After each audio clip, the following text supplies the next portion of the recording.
오늘 함께 볼 말씀은 창세기 2장 18절에서 25절입니다. 네, 저와 함께 교독하시고 마지막 25절을 함께 합독으로 읽도록 하겠습니다. 제가 먼저 읽을게요. 여호와 하나님이 이르시되 사람이 혼자 사는 것이 좋지 아니하니 내가 그를 위하여 돕는 배필을 지으리라 하시니라. 여호와 하나님의 흙으로 각종 들짐승과 공중의 각종 새를 지으시고 아담이 무엇이라 부르나 보시려고 그들에게 이끌어 가시니 아담이 각 생물을 부르는 것이 곧 그 이름이 되었더라. 아담이 모든 가축과 공중의 새와 들의 모든 짐승에게 이름을 주시라. 아담이 돕는 배필이 없었으므로 21장 깊이 잠들게 하시니 잠듦에 그가 그 갈 하나를 취하고 살로 대신 취시고 여호와 하나님이 아담에게 취하신 그 갈빗대로 여자를 만드시고 그를 아담에게로 이끌어 오시니 아담이 이르되 이는 내 뼈 중에 뼈요 살 중에 살이라 이것을 남자에게서 취하였은즉 여자라 부르리라 하리라. 이러므로 남자가 부모를 떠나 그의 아내와 합하여 둘이 한 몸을 이룰지라. 아담과 그의 아내 두 사람이 벌거벗었으나 두려워하지 아니하리라. 아멘. 우리 이 시간 기도하고 함께 말씀을 보도록 하겠습니다. 하나님 감사합니다. 우리를 사랑하시는 주님, 하나님께서 태초에 남자와 여자를 지으시고 주께서 복을 허락하신 이 놀라운 축복 안에 하나님 여자를 창조하시고 돕는 배필로 지으신 이 놀라운 은혜를 우리가 함께 나누고자 합니다. 주님, 우리 가운데 하나님께서 붙여주신 이 돕는 배필의 삶을 온전히 살아낼 수 있는, 그리고 그 삶에 하나님의 도전이 있는 그런 시간이 될 수 있도록 주님 인도하여 주시옵소서. 하나님 모든 것을 주님께 맡기고 감사하며 예수님의 이름으로 기도합니다. 아멘. 네.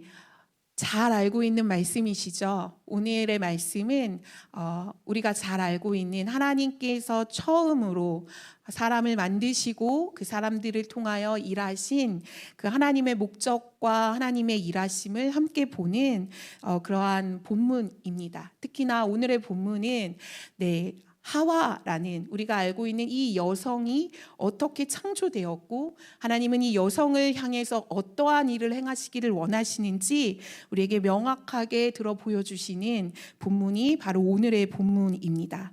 하나님은 사람을 창조하시고 그 창조하심의 아름다운 그 목적 그대로 우리를 사용하시는데 하나님께서 사람을 어떻게 창조했다고 우리가 알고 있죠?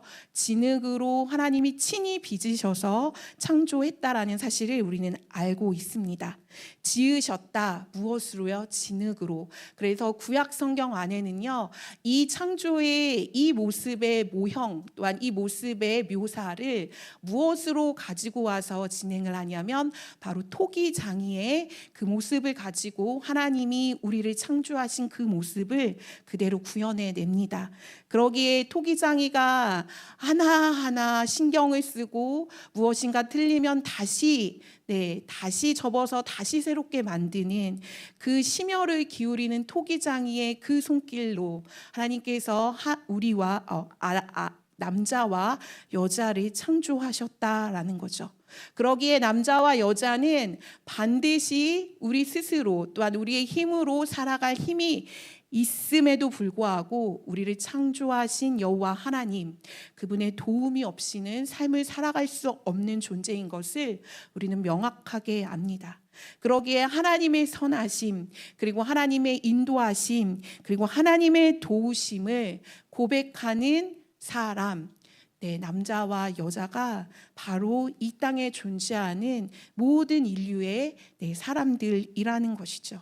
그런 하나님께서 오늘 여인을 창조하시고자 마음을 먹으시고 아담의 마음을 두드리십니다. 오늘 18에서 20절을 함께 보도록 하겠습니다. 여호와 하나님이 이르시되 사람이 혼자 사는 것이 좋지 아니하니 내가 그를 위하여 돕는 배필을 지으리라 하시니라. 여호와 하나님이 흙으로 각종 들짐승과 공중의 각종 새를 지으시고 아담이 무엇이라 부르나 보시려고 그것들을 그들에게 이끌어 가시니 아담이 각 생물을 부르는 것이 곧 그 이름이 되었더라. 아담이 모든 가축과 공중의 새와 들의 모든 짐승에게 이름을 주니라. 네, 하나님께서 아담에게 온 땅을 다스릴 수 있는 능력을 허락하십니다. 그런데 그 능력 가운데 가장 큰 능력은 이름을 지을 수 있는 능력이었던 것이죠. 자신의 권위가 아니라, 자신의 위엄이 아니라 하나님의 권위와 위엄을 위임받아서 하나님이 주신 그 능력 그대로 물건을 보면 물건의 이름대로, 또한 피조물을 보면 피조물의 이름대로, 동물을 보면 동물의 이름대로 하나님이 이름을 지을 수 있는 놀라운 특권을 허락해 주십니다.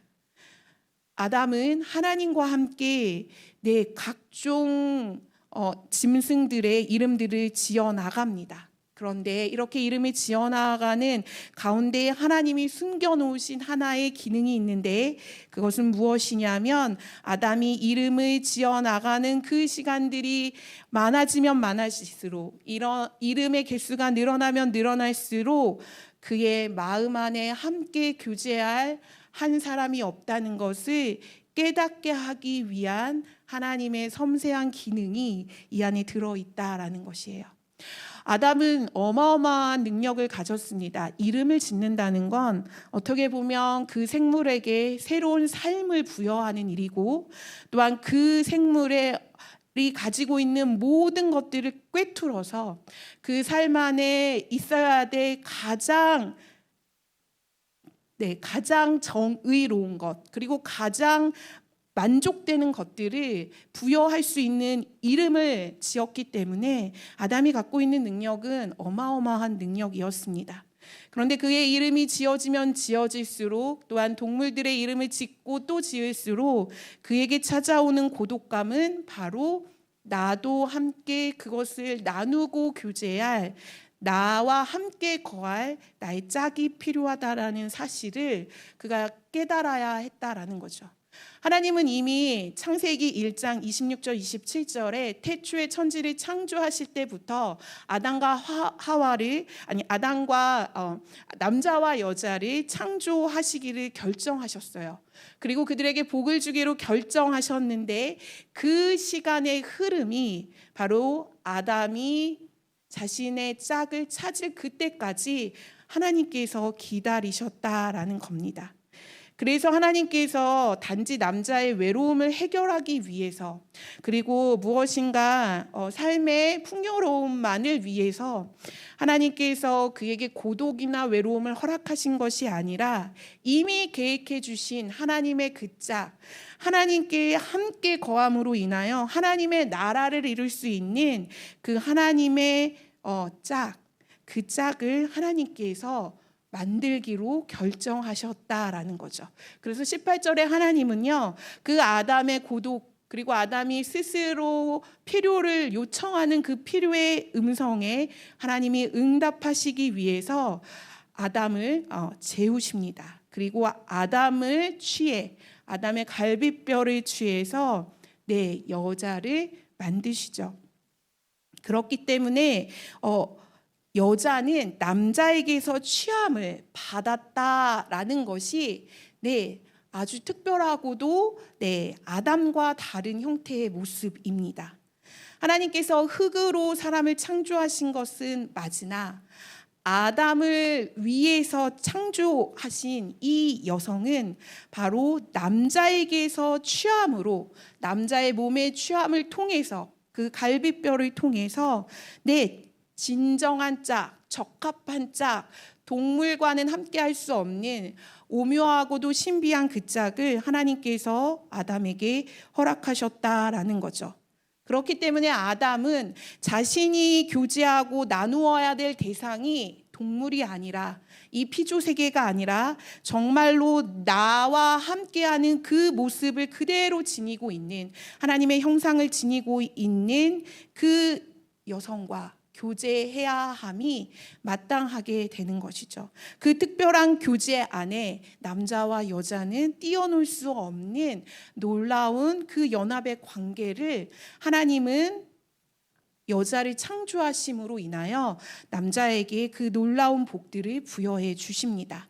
그러기에 남자와 여자의 그 관계 속에는 하나님의 삼위일체의 사랑이 그대로 담겨 있는 것을, 그 특별한 관계가 형성되어 있는 것을 우리는 알게 되죠. 또한 그들은 그들이 스스로 하나님 안에서 관계하기 시작했을 때 하나님의 삼위일체의 놀라운 그 하나님의 그 성품과 그 인자하심과 그 함께하심을 함께 경험하며 하나님의 그 임재 안으로 남자와 여자가 초대되었다라는 것입니다. 네, 그림을 보여주시면 좋을 것 같아요. 네.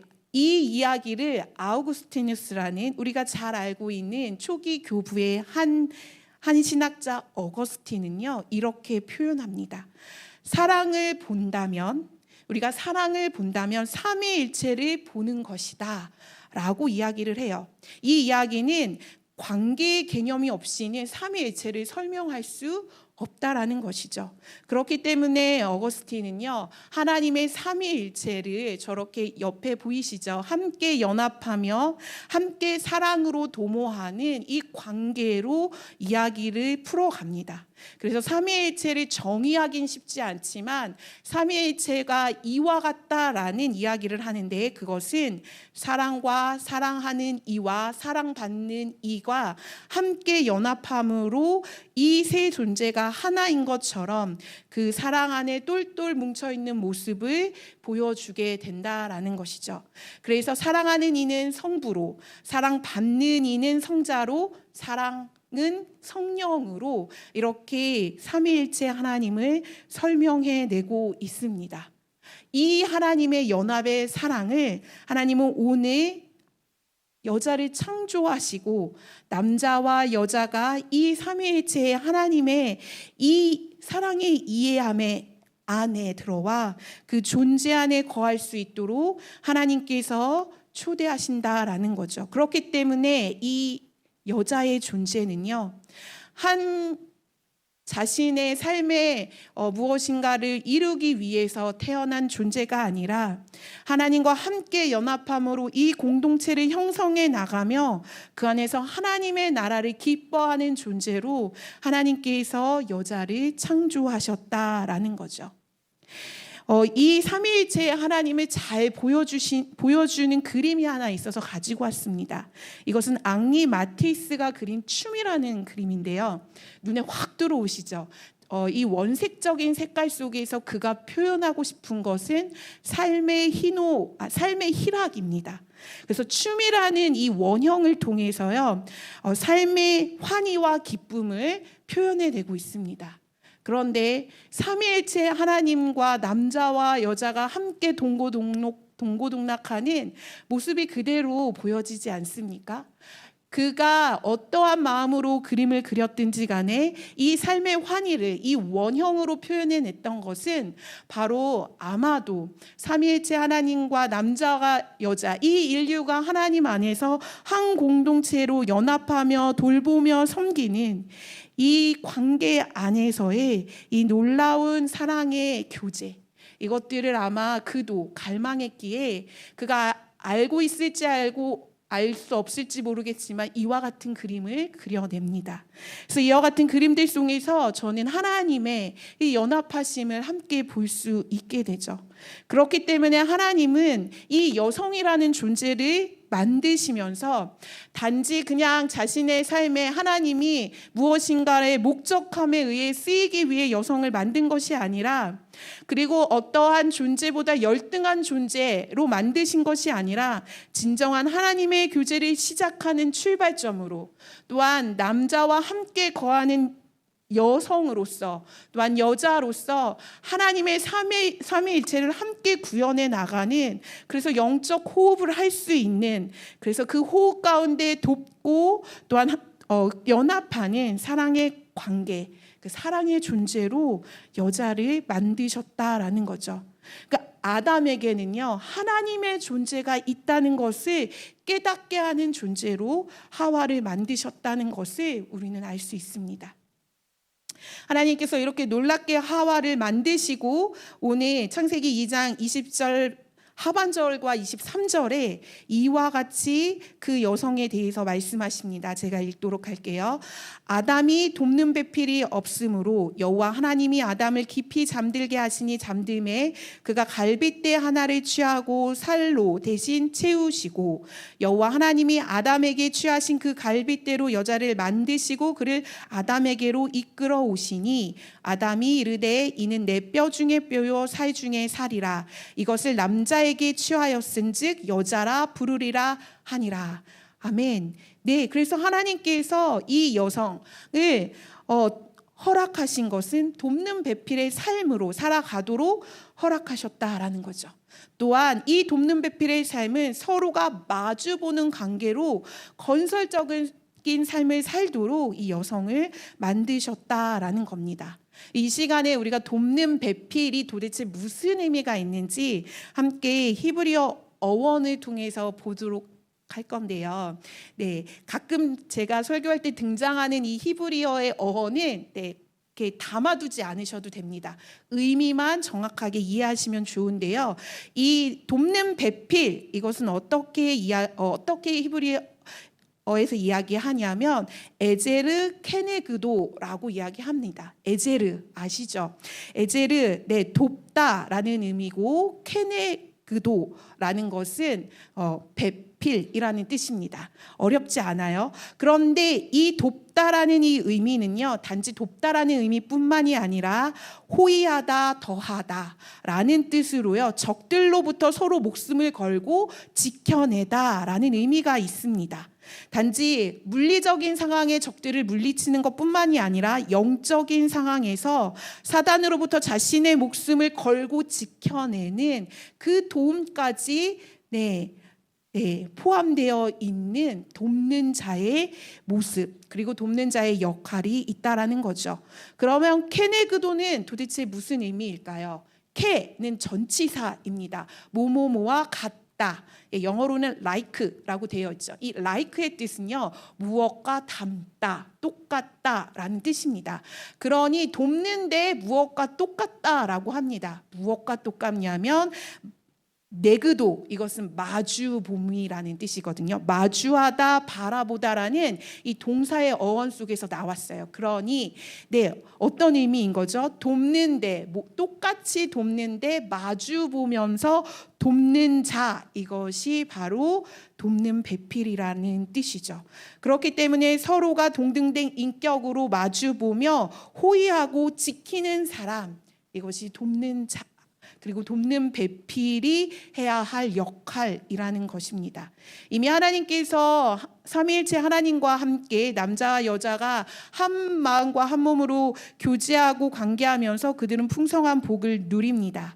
그런데요, 그 풍성한 복을 잘 누리게 하기 위해서 하나님께서 돕는 배필로 하와를 더욱더 그렇게 만드시고 또한 그에게 그의 여성의 삶을 부여하셨다라는 거죠. 그렇기 때문에 아담이 이 여성을 첫눈에 만났을 때 바로 이러한 고백을 하게 됩니다. 너는 내 뼈 중에 뼈요 살 중에 살이라 라고 고백하게 되는 거죠. 이것은 사랑의 고백이며 또한 충성을 다하는 언약의 고백이기도 합니다. 그래서 모두들 아시겠지만 우리가 결혼을 할 때 결혼 서약을 하죠. 그래서 이 결혼 서약을 통해서 너는 나다. 당신은 바로 나입니다. 당신은 나의 친척이고 혈통이고 고륙입니다. 라는 고백을 우리는 무수한 수많은 형용사로 함께 언약을 진행합니다. 그런데 이 아담이 이와 같이 고백할 수 있었던 것은 아담에게 부여된 창조의 능력이 있었기 때문에 가능했다라는 거죠. 왜냐하면 아담에게는요 이미 동물의 이름을 지어줄 수 있는 창조의 능력이 있었어요. 사물을 깨트려 볼 수 있는 안목이 있었던 것이죠. 그렇기 때문에 자신의 갈비뼈로 만들어진 내 몸의 어떠한 한 일부를 취해서 만들어진 여성이 내 눈앞에 딱 보였을 때 첫마디로 그는 완벽한 사랑의 고백을 할 수 있게 되는 것입니다. 그렇기 때문에 아담은요, 자신과 완전히 다른 모습이지만 자신과 동일한 인격과 본질을 가지고 있는 이 여인을 보고 자신의 아내로 맞이할 수 있게 되는 것이죠. 하나님께서는 이렇게 이들에게 돕는 배필로 여자를 만드시고 여자 안에 이 놀라우신 하나님의 소명과 사명과 또한 뜻을 부여하시며 아담과 함께 건설되어 삶을 살도록 인도하시기 위해서 창조하셨다라는 거죠. 단지 하나님의 그 존재를 이해하게 할 뿐만이 아니라 돕는 배필로서 서로 대등한 관계로 동등한 관계로 마주함으로 하나님 앞에서 그 하나님의 나라를 건설해 나가는 하나님의 여인으로 하나님께서 여자를 부르셨다라는 것입니다. 그렇기 때문에 돕는 배필은 자신의 욕망의 추구대로 살아가는 자가 아니라 진정으로 하나님 앞에서 그 남편을 향해서 함께 살피고 보살피며 때로는 긴장된 그 상황 속에서도 함께 동등됨을 유지하며 하나님 앞에 나아가야 되는 존재이라는 것이죠. 그런데 우리의 삶을 잠깐 돌아볼까요? 사실 우리는요, 이 돕는 배필이라는 것이 나의 열심과 나의 능력으로 힘을 다하여 내 남편을 섬기고 내 자녀를 섬기는 것이 돕는 배필이라고 착각을 합니다. 극단적인 예지만 가끔은 우리는 헬리콥터 맘으로 또한 헬리콥터 할머니로 우리의 삶을 우리 자녀들에게 투영하여 상위 10%의 삶을 살 수 있도록 끊임없이 지원하고 노력하고 그들을 격려합니다. 또한 내 남편의 봉급이 좀 더 많이 올라가기를 바라는 마음에 남자를 최선을 다해서 내조하고 이 남편이 이 회사 생활 가운데 이 직장 생활 가운데 하나님이 아닌 성공의 안전의 궤도로 올라가기 위해서 최선을 다해서 돕는 것, 이것이 돕는 배필로 알고 우리의 삶을 살아갈 때가 있는 것이죠. 저는 가정은 아직 없습니다. 그러나 어머니 아버지와 함께 살고 있죠. 그래서 이 마음을 다 이해할 수는 없지만 이렇게 함께 이야기를 나눌 수 있는 건 다른 것이 아니라 우리 안에 있는 욕망이 하나님과 함께 접붙임을 했을 때 일어나는 잘못된 현상은 어느 누구에게나 해당되는 현상이라고 저는 생각합니다. 이렇게 되면 우리는 서로를 향해서 마주 볼 수가 없게 됩니다. 여러분들 시소를 생각하시면 이해하기가 훨씬 편해질 것 같아요. 내가 힘을 가하면 상대는 상승돼서 올라가고 내가 힘을 빼고 상대가 힘을 가하면 내가 그 힘으로 올라가게 됩니다. 그러나 하나님 앞에서의 우리의 관계는 누구 하나 힘을 받아서 올라가는 관계가 아니라 하나님 앞에서 마주함으로 눈과 눈이 마주치고 몸과 몸이 함께 나란히 평행함으로 동등됨으로 하나님을 마주보며 나아가는 삶, 그것을 건설해내는 삶, 그것이 진정한 마주봄이라는 것이죠. 그래서 한쪽이 올라가 있으면 그 올라가 있는 한쪽을 끌어내리는 하나님의 은혜와 겸손을 구하고 또한 내가 너무나 많이 그 평행선에서 내려앉아 있으면 상대가 나를 통해 격려와 위로를 통하여 또한 끌어올림으로 인하여 하나님 안에서 그 균형되게 평균값을 유지하며 살아내는 그 삶, 그것이 함께 하나님의 나라와 가정을 건설해 나가는 그 놀라운 하나님의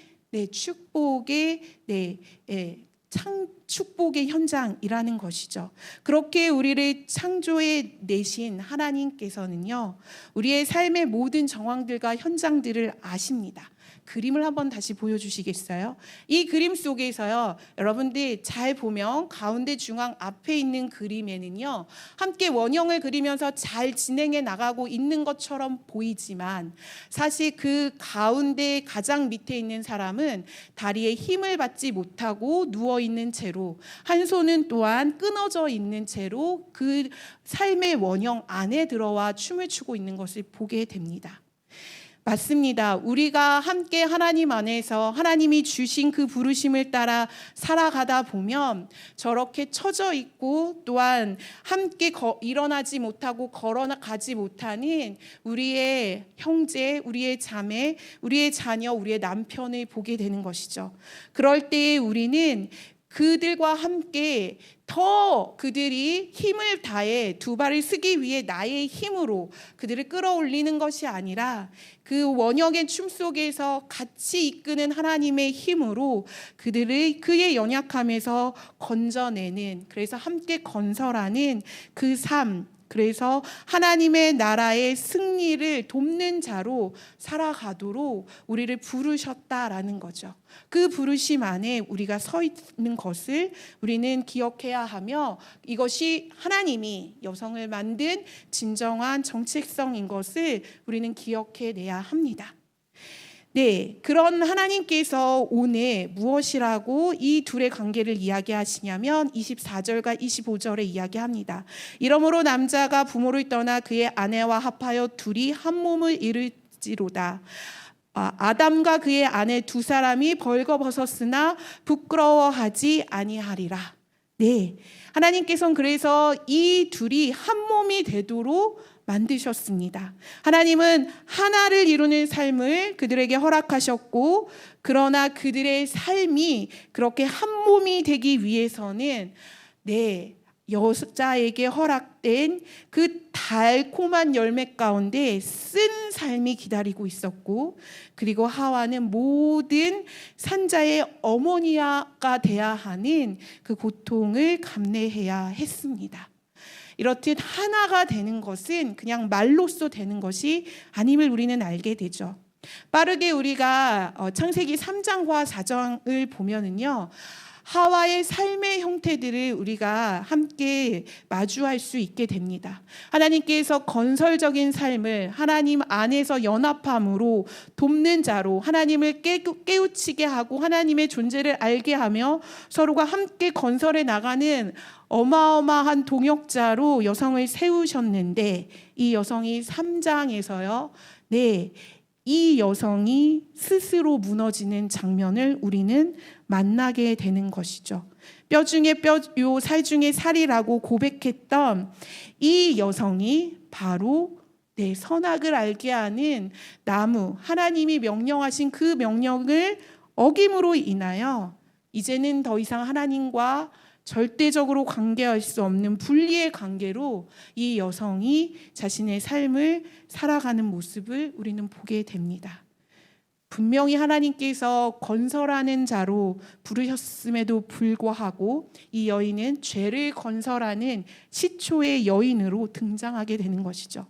그래서 그 죄가 아담과 하와 안에 들어옴으로 인하여 질서가 무너졌을 뿐만 아니라 공동체가 깨졌고 자신의 유익을 위한 삶이 시작되었으며, 무엇보다도 공중의 권세 잡은 자가 활기칠 수밖에 없는 그러한 삶, 그러한 모습을 그대로 이 땅 가운데 전달하는 전달자가 됩니다. 하나님께서 가장 고귀하게 만드셨지만 가장 파렴치하게 무너질 수밖에 없는 한 사람이 바로 여성이었다라는 거죠. 그래서 우리는 이 여성, 대표하는 이 여성이 하나님의 죄를 짓게 만든 시초의 여인이라고 오해합니다. 그러나 여러분들 성경을 잘 살펴보면 그녀가 선악과의 그 열매를 따먹었을 때 그 옆에 누가 있었을까요? 함께 동조하고 침묵했던 아담이 있었던 것이죠. 그렇기 때문에 이 죄는 하와로부터 시작된 것이 아니라 인류 가운데서 하나님의 명령을 어긴 사람의 그 실족된 그 상태, 그래서 죄가 범람할 수밖에 없고 죄로 오염되는 그 상태를 만든 것이 인간임을 우리는 알게 됩니다. 이렇게 하나님께서는 하와를 통해서 어쨌든 하와로 인하여 죄가 이 땅에 들어오게 되고 우리의 모든 삶을 하나님과 단절되게 됩니다. 그런데 놀라운 것은요, 여러분들 창세기 3장 20절을 한번 펴실 수 있으면 한번 펴보실까요? 창세기 3장 20절은요, 이미 하나님 앞에 범죄함으로 그들이 저주를 받고 이제는 더 이상 그 하나님의 동산에 살아갈 수 없는 존재로 명명이 된 다음 바로 아담이 하와에게 한 말입니다. 아담이 그의 아내의 이름을 하라 불렀으니 그는 모든 산자의 어머니가 됨이더라. 제가 계속 아까 헷갈리면서 하와라고 말하고 싶은데 자꾸 여자라고 이야기했던 건 이 본문 때문입니다. 여러분들 처음부터 하나님께서요 아담과 하와를 만드신 것이 아니라 남자와 여자를 만드셨고 죄의 그 저주의 끝에서 아담이 여자의 이름을 하와라고 이름을 붙여줍니다. 이 이름이 너무나 놀라운 것은 죄의 저주 가운데 있는 이름이 아니라 모든 산자의 어머니라고 아담이 이 여인에게 붙여주는 이름인 거죠. 세상에서 있을 수도 없고 온 우주에서도 있을 수 없는 가장 극악한 죄를 범했던 하와가 아담을 통해서 자신의 이름을 부여받는데 그 이름이 모든 산자의 어머니라는 이름을 부여받습니다. 인간적으로 생각했을 때는 그 여자의 이름 앞에 이름의 뜻에 증오와 저주와 죽음이라는 이런 불명예스러운 이름을 붙여도 모자라지 않을 것인데 아담은 이 여성의 이름 앞에 하와, 생명, 삶이라는 이름을 붙여줍니다. 어떻게 이런 일이 있을 수가 있었을까요? 아담은 자신이 범죄한 것을 깨달았을 뿐만 아니라 무엇보다도 하나님께서 하나님의 형상으로 하와를 포기하지 아니하신다는 걸 알았기 때문이에요.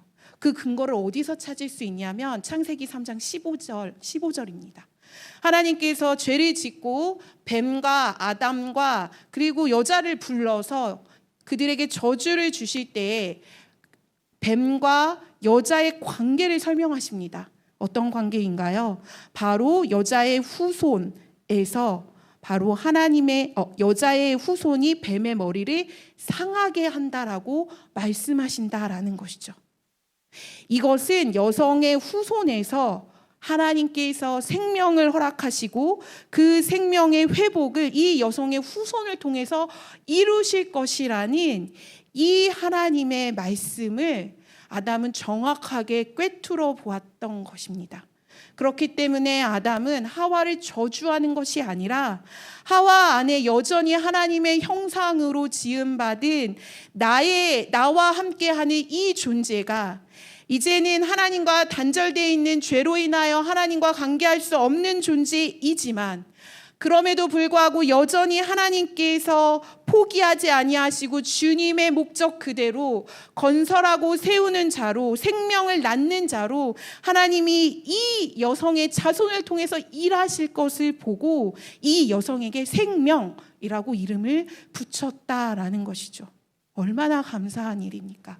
얼마나 은혜입니까? 이 부여받은 하와라는 이 이름은 단지 생명, 삶, 산자의 어머니, 온 인류의 어머니라는 뜻이 아니라 하나님의 은혜를 받은 자, 그 생명을 가진 자의 어머니로 살아가야 되는 사명과 생명을 다시 한번 부여받게 된다라는 것이죠.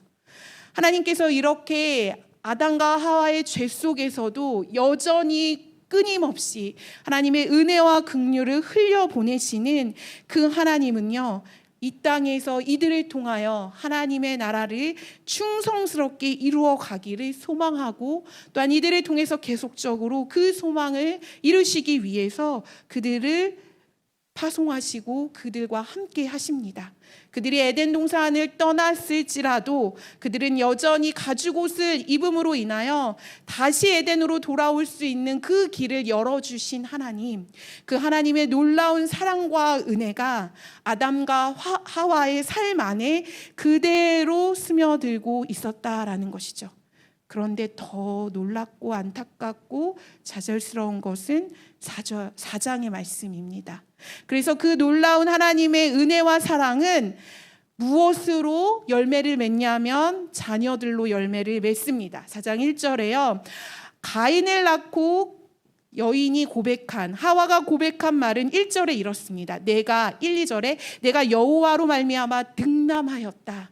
하나님의 은혜로 말미암아 그 은혜의 열매, 그 열매는 바로 자녀였다라는 거죠. 아벨도 있었지만 어쨌든 첫 아들인 가인을 통해서 하와가 고백했던 이 고백은 산자의 어미로 하나님의 은혜를 입은 자로서의 고백이었다라는 것입니다. 그런데 우리가 아는 것처럼 그 죄는 끊어지지 않습니다. 결국 그 가정 안에 최초의 살인, 말할 수 없는 찢어질 듯한 아픔의 사건들이 벌어지게 되는 것이죠. 그래서 가인이 아벨을 죽이고 나서 하나님께서 가인에게 묻습니다. 도대체 내 동생이 어디 있느냐? 라고 물었을 때 가인은 이렇게 대답하는 것이죠. 내가 동생을 지키는 자이니까. 분명히 하나님은 아담과 하와를 통해서 서로 마주봄으로 무엇을 하라고 말씀하셨죠? 함께 동등됨으로 하나님의 나라를 건설하는 존재로 그들을 세우시고 그들을 가죽옷을 입히시면서까지 그들을 파송하셨는데 그들의 가정 안에서 일어난 일은 치욕스러운 일이었던 것이죠. 죄가 계속적으로 범람하는 상황 가운데 그 가정이 서게 됩니다. 얼마나 참혹스럽고 안타깝고 하나님이 말씀하셨던 서로 사랑하고 연합하고 동거하는 삶은 자녀들 안에 전혀 녹아져 있지 않는 모습의 현장을 우리는 창세기 4장을 통해서 보게 된다라는 것이죠. 도대체 무엇이 문제였을까요? 신앙의 교육을 잘못함이 문제였을까요? 아니면 돕는 배필로서의 사명을 다하지 못한 하와의 삶의 모든 영역에 본이 되지 못한 삶의 모습의 문제였을까요? 그러나 그 문제를 하나님은 창세기 4장 7절에서 언급하십니다. 가인에게 하신 말씀입니다. 그러나 이 말씀은 바로 그 가정에게 또한 돕는 배필로 서 있는 하와에게 하신 말씀과도 동일합니다. 내가 선을 행하며 어찌 낯을 뒤지 못하느냐. 선을 행하지 아니하면 죄가 문에 엎드려 있느니라. 죄가 너를 원하나 너는 죄를 다스릴지니라. 하나님께서 그들에게 건설하고 또한 함께 공동체로 도우라고 살아가는 그 연합의 삶 안에 그 중심에는 우리 안에 끊임없이 죄를 원하는 그 죄의 욕망을 다스리는, 그래서 다스림으로 인하여 하나님 앞에 계속적으로 임재와 은혜를 구하며 살아가는 그 삶을 살도록 이들에게 파송하셨다라는 것이죠. 그러나 하와도 아담도 그들의 자녀도 자신의 죄, 끊임없이 타오르는 욕망의 죄를 꺾지 못하고 다스리지 못하고 죄의 노예가 되고 죄의 속박됨으로 인하여 그 죄가 가지고 있는 힘의 능력, 생명을 죽이는 그 일에 함께 도모되는 가정의 역할들을 우리는 4장에서 보게 되는 것이죠. 하나님은 하나님께서 그 가정을 부르실 때에 하나님의 부르심과 또한 하나님의 소명과 하나님의 돕는 자의 삶을 그 가정 안에서 구현해 내시도록 하나님이 부르셨는데 그 가정 안에 그 하나님 앞에서 그 부르심을 다하기 위해서는 그 가정이 붙잡고 가야 할 것은 무엇이었냐면 바로 죄를 다스려야 하는 영적인 힘이 있었어야 했다라는 것입니다. 하나님께서 이 힘을 다하지 못함으로 인하여 이 틈이 벌어짐으로 인하여 죄를 다스리지 못하는 것으로 인하여 벌어진 틈으로 이 죄는 넘나들었고 결국 살인이라는 안타까운 가정의 파괴를 보여주게 되는 것이죠. 그런데요, 놀라운 것은 하나님께서 4장 마지막 절에 하와의 고백을 통해서, 그리고 하나님께서 가인을 보내시는 그 마을에서 떠나보내실 때에 그에게 허락하신 그 가인의 은혜의 표를 통해서 하나님은 여전히 그 가정 안에서 그의 살인과 그의 치욕과 그의 아픔을 사랑으로 덮으시고 그들을 여전히 하나님의 자녀로 받아들이는 모습을 우리는 보게 됩니다. 첫 번째, 가인에게요, 나의 자녀가 나와 동일한 죄를 범했을 때 하와가 느꼈어야 하는 아픔은 얼마나 컸을까요? 나도 하나님 앞에 범죄함으로 쓰디싼 아픔을 내 스스로 경험했는데 내 자녀가 그 동일한 죄로 인하여 그 쓰디쓴 아픔을 경험하며 마을을 쫓겨나는 모습을 봐야 하는 하와의 모습 속에서는 찢어지는 아픔과 눈물의 고통이 있었을 것입니다. 그러나 하나님은 그 고통을 보시고 그 고통을 아시는 하나님은 동일하게 하와에게만 허락했던 산자의 어미의 표가 아니라 살인자인 가인에게도, 그리고 살인을 저지르는 람에게도 하나님의 은혜의 표를 허락하시며 너를 해하는 자에게 7배나 너를 해하는 자에게 70배나 되는 놀라운 하나님의 은혜, 그들을 보호하시겠다는 은혜의 표를 그들에게 허락하신다라는 것이죠.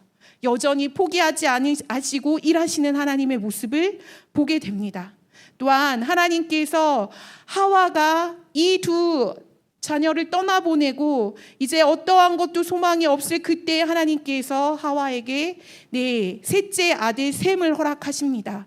그러면서 4장 25절에 하와는 이렇게 고백합니다. 하나님이 내게 가인이 죽은 아벨 대신에 다른 씨를 주셨다 라고 고백하면서 하나님께서 새롭게 주시는 그 다른 씨의 생명을 그는 기대하며 하나님 앞에서 여전히 주님과 함께 살아가는 그 삶을 살아내는 하와의 모습을 보게 됩니다.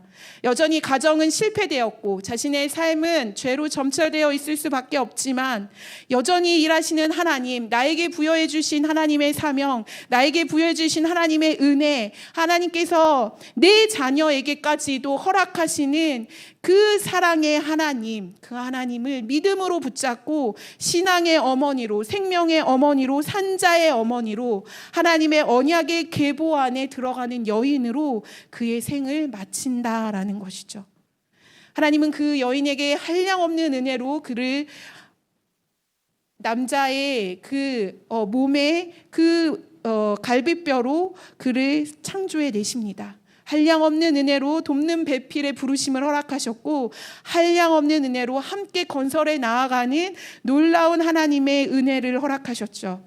그러나 계속적으로 실패되는 그녀의 삶 속에서 죄를 다스리지 못하는 그녀의 삶조차도 하나님은 끊지 아니하시고 그녀에게 생명을 허락하시며 선을 계속적으로 베푸시고 결국에는 하나님의 언약의 계보에 들어갈 수 있는 놀라운 자녀로, 또한 놀라운 여인으로, 완벽한 여인으로 그를 성장시키셔서 그 계보 안에 첫 번째 여인으로 하나님께서 세우시는 것을 우리는 보게 됩니다. 이 많은 하와의 이 인생 가운데 우리가 바라봐야 할 것이 무엇일까요? 하나님께서는 이 하와의 여정 가운데에서 하나의 원리를 가르쳐 주십니다. 이것은 구약과 신약에서 하나님이 우리에게 주시는 동일한 원리이기도 합니다. 창조와 타락과 재창조. 하나님께서 창조하시고 타락한 인간을 보시고 포기하지 아니하시고 끝까지 그분의 언약으로 재창조하시는 그 하나님의 이 사랑의 원리 안에 하와는 다시 한번 은혜를 받고 불순종하는 내 모습 속에서도 새롭게 부르시는 그 하나님의 소망과 원리를 붙잡고 그의 평생의 삶을 성장하며 배워가며 또한 하나님 앞에 고백하며 살아내는 여성으로 그녀의 삶이 맞춰지는 것을 우리는 보게 된다라는 것이죠. 이 원리를 보는 것이 우리에게 참된 복인 것을 믿습니다. 여러분들의 삶 가운데 하나님께서 우리를 특별하게 여성으로 지으셨을 때에 하나님 우리에게 부탁하신 이 놀라운 사명, 여전히 내가 죄 가운데 있음으로 인하여 죄를 다스리지 못하는 자임에도 불구하고 하나님께서 우리 가운데 허락하신 그 놀라운 사명을 붙잡고 그 하나님이 끝까지 포기하지 아니하시는 그 선하신 하나님의 그 은혜와 그 하나님의 신실하심을 붙잡고 살아내는 저와 여러분이 되기를 간절히 소망합니다.